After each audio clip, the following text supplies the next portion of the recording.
পিণ্ডির গোলামের জেঞ্জির ছিন্ন করেছি দিল্লির দাসত্ব করবার জন্য নয়।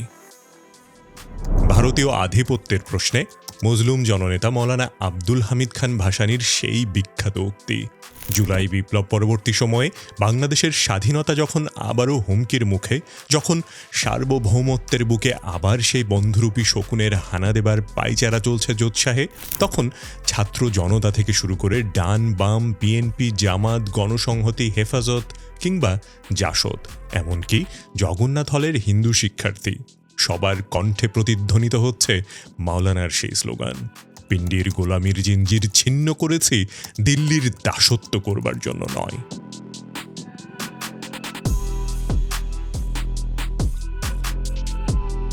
বাংলাদেশের ইতিহাস স্বাধীনতার জন্য আপামর জনতার ক্রমাগত লড়াই আর দেশমাতৃকার সাথে গাদ্দারি করা বেঈমানদের ইতিহাস। সেই যে পলাশির প্রান্তরে স্বাধীনতার সূর্যটা অস্তমিত গেল, এরপর বহু রক্ত, বহু শাসন, শোষণ, বঞ্চনার পরেও কেন সেই সূর্যকে পূর্ব দিগন্তে উদয় হতে দেখা গেল না? স্বাধীনতা যুদ্ধের 54 বছর পর 24-এর রক্তাক্ত অভ্যুত্থানের মধ্য দিয়ে যখন নতুন করে আবারও সোনালী সূর্যের আভা দেখা যাচ্ছিল, সেখানে কেন মেঘ হয়ে দেখা দিল তথাকথিত বন্ধু রাষ্ট্র ভারত? প্রতিদানের কি আছে এখানে? আর কারো কাছে চাওয়ার অভ্যাস আমার একটু কম, দেওয়ার অভ্যাস বেশি। আমরা ভারতকে যে দিয়েছি সেটা ভারত সারা জীবন মনে রাখবে। মেঘ সরিয়ে কি করেই বা আবার সেই সোনালী সূর্যকে অবমুক্ত করবে বাংলাদেশ? সার্চ অফ মিস্ট্রির আজকের পর্বে এই প্রশ্নগুলোর উত্তর খোঁজার চেষ্টা করব। শেষ পর্যন্ত সাথেই থাকুন। চ্যানেলে নতুন হয়ে থাকলে প্লিজ লাইক অ্যান্ড সাবস্ক্রাইব।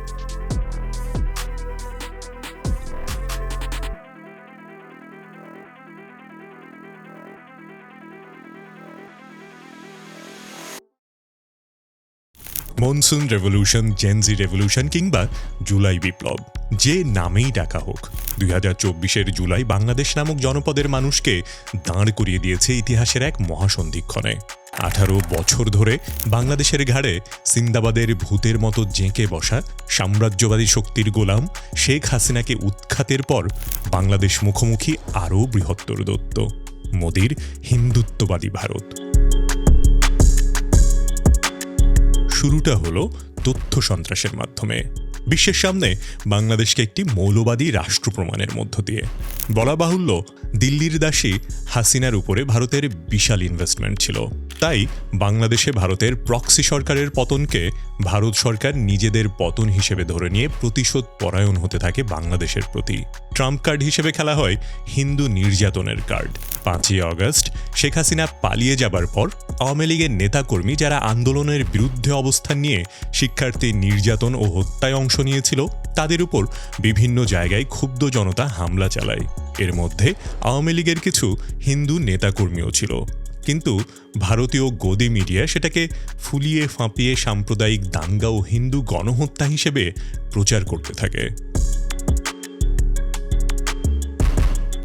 শুধু আমার সমস্যা যেটা আমার দেশের মেইনস্ট্রিম মিডিয়াকে নিয়ে, হাসিনার আমলে যখন সংখ্যালঘু নির্যাতনের ঘটনা ঘটেছে, শেখ হাসিনার আমলে, আওয়ামী লীগের আমলে যখন পুজো মণ্ডপে হামলার ঘটনা ঘটেছে, 2021 সালের কথা আমি বলছি, বা বিভিন্ন সহিংসতার ঘটনা ঘটেছে, এই সময় কিন্তু এখন যারা ভারতীয় ফার রাইট, অতি দক্ষিণপন্থীরা বা অন্যান্য মানুষজন যারা খুব সোচ্চার হয়ে উঠেছেন, তারা সেই সময় সোচ্চার ছিলেন না।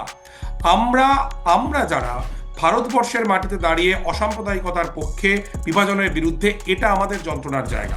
এবং আমার মনে হয়েছে যে মেইন স্ট্রিম রাজনীতি করেন মমতা বন্দ্যোপাধ্যায়, সংসদীয় রাজনীতি করেন, তিনি চেষ্টা করেছেন যে এই যে পশ্চিমবঙ্গে ক্রমবর্ধমান বাংলাদেশ বিদ্বেষ, এর সুযোগটা, এর সুবিধাটা যেন কেবলমাত্র বিজেপি না পায়।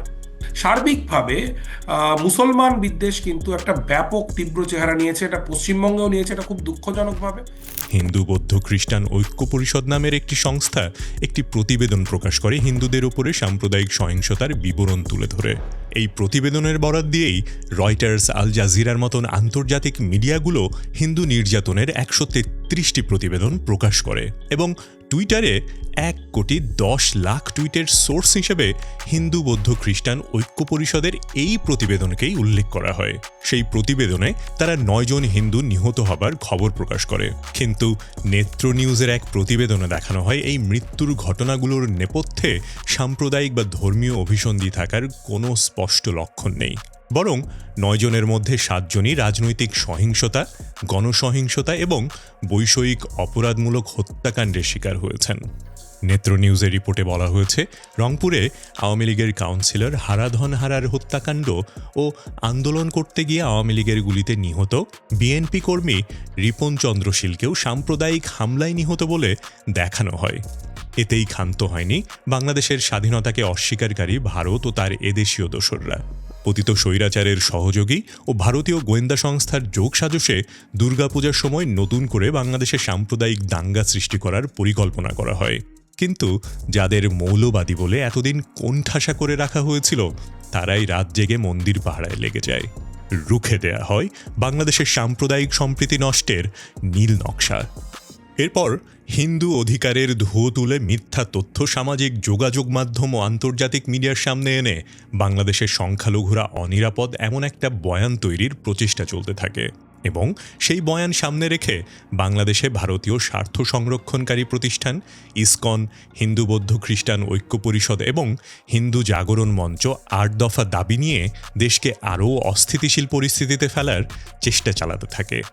এবং খুব সম্প্রতি বহিষ্কৃত ইসকন নেতা হিন্দু জাগরণ মঞ্চের মুখপাত্রকে রাষ্ট্রদ্রোহের মামলায় গ্রেফতার করা হলে সেটাকে ইস্যু করে আবারও সারা দেশে অস্থিরতা তৈরির চেষ্টা করা হয়। এমনকি আদালত প্রাঙ্গণে সরকার পক্ষের আইনজীবী সাইফুল ইসলামকে হত্যা করে রায়ট সৃষ্টির চেষ্টা করা হয়। আইনজীবী অ্যাডভোকেট সাইফুল ইসলাম আলিফকে সন্ত্রাসী সংগঠন খুন করলো, সেগুলো লাশজন আছে। উদ্দেশ্যপ্রণোদিতভাবে রয়টার্সের বাংলাদেশি প্রতিনিধি রুমা পাল সাইফুল ইসলামকে উল্টো চিন্ময়ের আইনজীবী বলে রিপোর্ট করে। হাসিনার পতনে ভারতের অভ্যন্তরীণ রাজনীতিতে কতটা প্রভাব ফেলেছে তা সাম্প্রতিক ঘটনা প্রবাহ দেখলেই বোঝা যাবে। হিন্দুত্ববাদী গোষ্ঠী আগরতলায় বাংলাদেশের উপ হাই কমিশনে হামলা চালায়, যা বাংলাদেশের সার্বভৌমত্বের উপর সুস্পষ্ট আঘাত। কিন্তু হাসিনার পতনে ভারতের শরীরে এমন আগুন লাগার কারণ কি হতে পারে যে তারা রায়ট সৃষ্টি করে হিন্দুদের জীবনকে বিপন্ন করে হলেও বাংলাদেশকে সাম্প্রদায়িক ও মৌলবাদী রাষ্ট্র প্রমাণ করতে চায়? বাংলাদেশকে অস্থিতিশীল করে ভারতের কি লাভ? তবে কি হিন্দু রক্ষার অজুহাতে ভারত বাংলাদেশ দখল করে নিতে চায়? ভারত জন্মলগ্ন থেকেই আধিপত্যবাদী রাষ্ট্র। বস্তুত 1947-এ স্বাধীনতা লাভের পর থেকেই ভারত বিশ্ব শক্তি হবার স্বপ্ন দেখতে শুরু করে। সেই স্বপ্নের ভিজুয়াল মডেল হিসেবে তারা সামনে আনে মৌর্য সাম্রাজ্যকে। আর সেই নতুন সাম্রাজ্যের কৌটিল্যের ভূমিকায় অবতীর্ণ হন পণ্ডিত জওহরলাল নেহরু। গ্রেটার ইন্ডিয়া তথা ভারতকে বিশ্ব শক্তি করার সেই সুপ্ত বাসনা উঠে এসেছে পণ্ডিত জওহরলাল নেহরুর নেহরু ডক্ট্রিনে। নেহরু তার বিখ্যাত বই দ্য ডিসকভারি অফ ইন্ডিয়াতে বলেন, ভারত অবশ্যম্ভাবীভাবেই তার আধিপত্য বিস্তার করবে। ভারত মহাসাগরীয় অঞ্চলে ভারত হবে রাজনৈতিক এবং অর্থনৈতিক কর্মকাণ্ডের কেন্দ্র।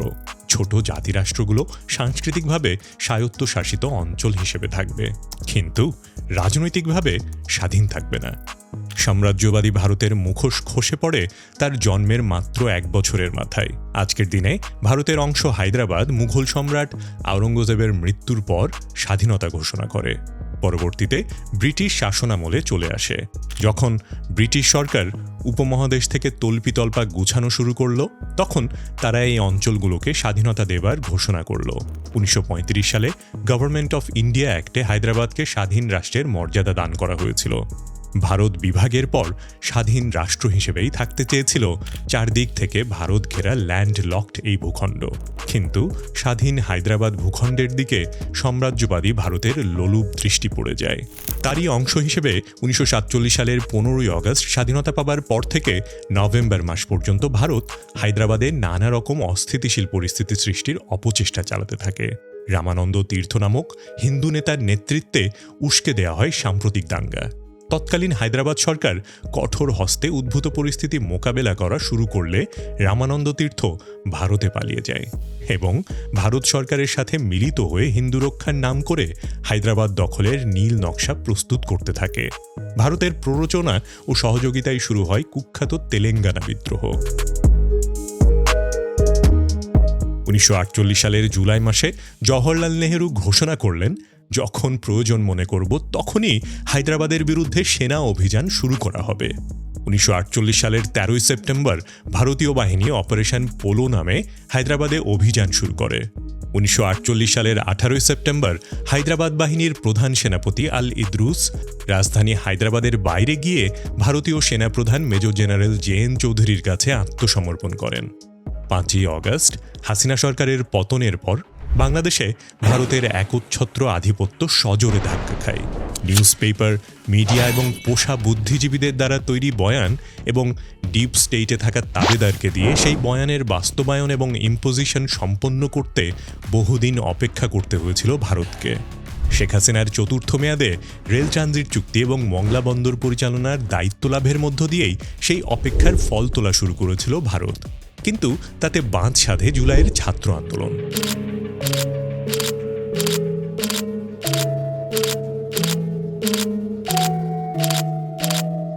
তিল তিল করে গড়ে তোলা কাঠামো কতগুলো পুঁচকে এক মাসেই তছনছ করে দেয়। শুধু তাই নয়, তাদের তৈরি করা ন্যারেটিভকে কাউন্টার করাও শুরু হয়। কালচারাল হেজেমনি বিস্তারের প্রধানতম মাধ্যম বাঙালি জাতীয়তাবাদ, যার জন্ম কলকাতার হিন্দু বুদ্ধিজীবীদের মাথা থেকে। তার বিপরীতে শাহ-ই বাংলা তথা বাংলার ইতিহাসের সোনালী সময়ের সভ্যতা কেন্দ্রিক জাতীয়তাবাদের ধারণা সামনে নিয়ে আসা হয়।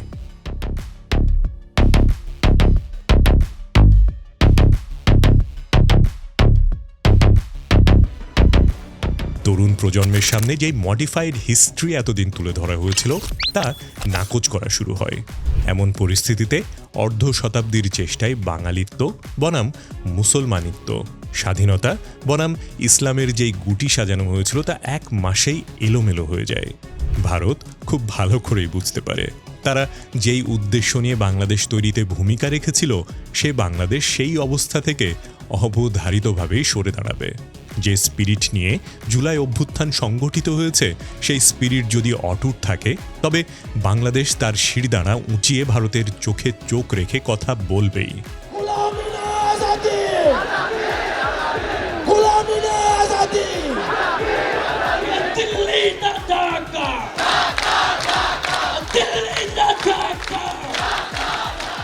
আর তাতে করে ভারতের যেই সুপ্ত অভিলাষ তা কখনোই বাস্তবায়িত হবে না। ভারতের যেই রাজনৈতিক ও সামরিক উচ্চাভিলাষ তার জন্য বঙ্গোপসাগরের বাংলাদেশ অংশ খুবই গুরুত্বপূর্ণ। আর সেজন্যই পশ্চিমবঙ্গ লাগোয়া রামপাল বিদ্যুৎ কেন্দ্রে বিনিয়োগ এবং মংলা সমুদ্র বন্দর পরিচালনার দায়িত্ব নিতে চেয়েছিল ভারত। বাংলাদেশের সমুদ্র সীমার নিয়ন্ত্রণ নিতে পারলে সমুদ্রযুদ্ধে চীনের সাথে সুবিধাজনক অবস্থায় থাকত ভারত। বাংলাদেশের সমুদ্র সীমা আর চট্টগ্রাম অংশের জন্যই বাংলাদেশের উপর নিয়ন্ত্রণ দরকার ছিল ভারতের। আর ঠিক এই কারণেই প্রথমে সিকিম স্টাইলে লেন্দুব দর্জির মতো করে হাসিনাকে তৈরি করে ভারত। কিন্তু হাসিনার পতনের পর যখন সিকিমের মতো বিনা যুদ্ধে ও বিনা বাধায় বাংলাদেশ হস্তান্তর অসম্ভব হয়ে দাঁড়ায় তখন হায়দ্রাবাদ স্টাইল অ্যাপ্লাই করে ভারত। ঠিক হায়দ্রাবাদে যেভাবে রামানন্দ তীর্থের দ্বারা হিন্দুদেরকে ব্যবহার করে অস্থিতিশীল পরিস্থিতি সৃষ্টি করা হয়েছিল এবং পরবর্তীতে হিন্দুদের রক্ষা ও শান্তি স্থাপনের নাম করে চালিয়েছিল সেনা অপারেশন, একই কায়দায় বাংলাদেশে চিন্ময় কৃষ্ণের দ্বারা হিন্দুদের খেপিয়ে সাম্প্রদায়িক দাঙ্গা তৈরি করে। মিডিয়া প্রোপাগান্ডার মাধ্যমে সেইটা আন্তর্জাতিকভাবে প্রতিষ্ঠা করে বাংলাদেশের অভ্যন্তরে সেনা অপারেশনের সুযোগ সৃষ্টি করায় ভারতের বর্তমান কার্যকলাপের নেপথ্যের কারণ। ভারত অবধারিতভাবেই তার এই আগ্রাসী নীতি বাস্তবায়ন করতে চাইবে। নেহেরুর এই গ্রেটার ইন্ডিয়া তত্ত্ব অবধারিতভাবেই আধিপত্য বিস্তারী। 14 সালে ক্ষমতায় আসার পর আবার তার সাথে যোগ হয় বিজেপির অখণ্ড ভারত তত্ত্ব। নেহেরু প্রতিবেশী ছোট দেশগুলোর রাজনৈতিক স্বাধীনতা হরণ করে সাংস্কৃতিকভাবে স্বাধীন থাকার কথা বলেছিলেন। কিন্তু আরএসএসের পলিটিক্যাল উইং বিজেপির অখণ্ড ভারত তত্ত্বের মূল কথা হচ্ছে হিন্দু ছাড়া সকল ধর্মের স্বাধীনতা হরণ এবং অস্তিত্ব বিলীন করা। তাদের গৃহীত ভাগুয়া লাভ ট্র্যাপ ও ঘর ওয়াপসি প্রজেক্ট সেটাই নির্দেশ করে। কিন্তু বাংলাদেশ কি করে এই আধিপত্যবাদী শক্তিকে মোকাবেলা করবে? উত্তরটা দিয়েছেন ইতালীয় মার্ক্সবাদী তাত্ত্বিক অ্যান্তোনিও গ্রামসি। কোনো আধিপত্যবাদী শক্তির হাত থেকে মুক্তির দুটো পথ বাতলে দিয়েছেন গ্রামসি। সেগুলো হলো ওয়ার অফ ম্যানুভার আর war position. War of manoeuvre দ্বারা গ্রামসি বুঝিয়েছেন বিপ্লবকে। বিপ্লবের মাধ্যমে সাম্রাজ্যবাদীদের ক্রীড়নককে হটিয়ে রাষ্ট্র ক্ষমতা দখলের মধ্য দিয়ে সাম্রাজ্যবাদী শক্তিকে তাৎক্ষণিকভাবে মোকাবেলা করা যায়, যা জুলাই অভ্যুত্থানের মধ্য দিয়ে আমরা ইতিমধ্যেই সংঘটিত করেছি। কিন্তু তাদের তৈরি করা মতাদর্শ, সাংস্কৃতিক কাঠামো, তাবেদার শ্রেণীকে একদিনে ভেঙে দেওয়া সম্ভব নয়। প্রথম আলো অফিসের সামনে বিক্ষোভ করে গায়ের জোরে সেই ন্যারেটিভ বন্ধ হবে না, বরং আরও সহানুভূতি পেয়ে শক্তিশালী হবে তারা। আমাদের যা দরকার তা হলো ওয়ার অফ পজিশন, যা আমাদের মননে গেঁথে থাকা স্বৈরাচারী মতাদর্শ, সাম্রাজ্যবাদীদের শেখানো বয়ান ও সাংস্কৃতিক অঙ্গনে চলা আধিপত্যকে ধীর স্থিরতার সঙ্গে সমূলে উৎপাটন করবে। ওয়ার অফ পজিশন বাস্তবায়নের জন্য এবং পুনরায় সাম্রাজ্যবাদী ও ফ্যাসিবাদী মতাদর্শ, সাংস্কৃতিক আধিপত্যকে রুখতে আমাদেরকে কিছু পদক্ষেপ নিতে হবে। সেগুলো হলো একটি সামষ্টিক জাতীয় চেতনা, যা ধর্ম, বর্ণ, গোত্র, দল নির্বিশেষে সবাই ধারণ করবে, যেই চেতনা হবে ঐক্যের মালার সুতার মতো। রেনেসা তথা বুদ্ধিবৃত্তিক বিপ্লব, যা নিজস্ব জ্ঞান কাঠামো তৈরি ও এই মাটি এবং মানুষের সাথে যায় এমন সমাজ চিন্তা নির্মাণ করবে। 19 শতকে যেই বাঙালি রেনেসা হয়েছিল সেটা ছিল মূলত পশ্চিমবঙ্গের হিন্দু রেনেসা। তাতে মুসলমানদের জীবনের কোনো উন্নয়ন ঘটেনি। নতুন সংগঠিত বুদ্ধি বিপ্লব হবে বাঙালি মুসলমানদের রেনেসা। শক্তিশালী গোয়েন্দা সংস্থা গঠন, যা শত্রু দেশের ইন্টেলিজেন্সের কাউন্টার ইন্টেলিজেন্স। জি, আমাদের একটা বিসিআই আর অনেকগুলো মাসুদ রানা দরকার। আগ্রাসনের শিকার দুর্বল দেশগুলোকে নিয়ে জোট গঠন এবং পরস্পরের মধ্যে সহযোগিতার সম্পর্ক স্থাপন। প্রয়োজনে সার্ককে পুনর্গঠন করা। চীনের মতো শক্তিশালী দেশের সাথে সম্পর্ক আরও গভীর করা, কারণ পরাশক্তি প্রতিবেশীর আগ্রাসন রুখতে দূরবর্তী পরাশক্তির সাথে সম্পর্ক শক্তিশালী করার পলিসি একটি কার্যকর পলিসি।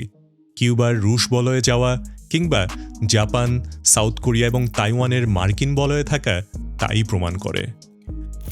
আশার কথা হচ্ছে, প্রধান উপদেষ্টা যে জাতীয় ঐক্যের আহ্বান জানান তাতে প্রায় সকল দলই সাড়া দিয়েছে। নিজেদের মধ্যে যতই ভেদাভেদ থাকুক, স্বাধীনতা ও সার্বভৌমত্বের প্রশ্নে সকলে এক মঞ্চে দাঁড়ানোর প্রত্যয় ব্যক্ত করেছে। এরকম ঐক্য বজায় থাকলে যেই অভিসন্ধি নিয়ে ভারত এগোচ্ছে তা বাস্তবায়ন সম্ভবপর হবে না, বরং অদূর ভবিষ্যতে আবারও আমরা শাহী বাংলা গঠনের দিকে ধাবিত হতে পারব। ভারত যেভাবে শেখ মুজিবের মৃত্যুর পর শেখ হাসিনাকে ট্রেনিং দিয়ে গড়ে তুলেছিল আজকের এই দিনের জন্য, ঠিক একইভাবে তারা ভারতের পুতুল হিসেবে হাসিনা কন্যা পুতুলকে তৈরি করছে কিনা সেটা খতিয়ে দেখা দরকার। তাদের রেখে যাওয়া শেকড় সমূলে উৎপাটন করতে না পারলে অভিশপ্ত শেখ পরিবার বাংলাদেশকে শান্তিতে থাকতে দেবে না। আবারও তারা হিন্দুত্ববাদী এজেন্ডা বাস্তবায়নের জন্য নীল নকশা বানিয়ে বাংলাদেশকে পর্যুদস্ত করতে থাকবে। মাথা তুলে দাঁড়াতে দেবে না কখনোই।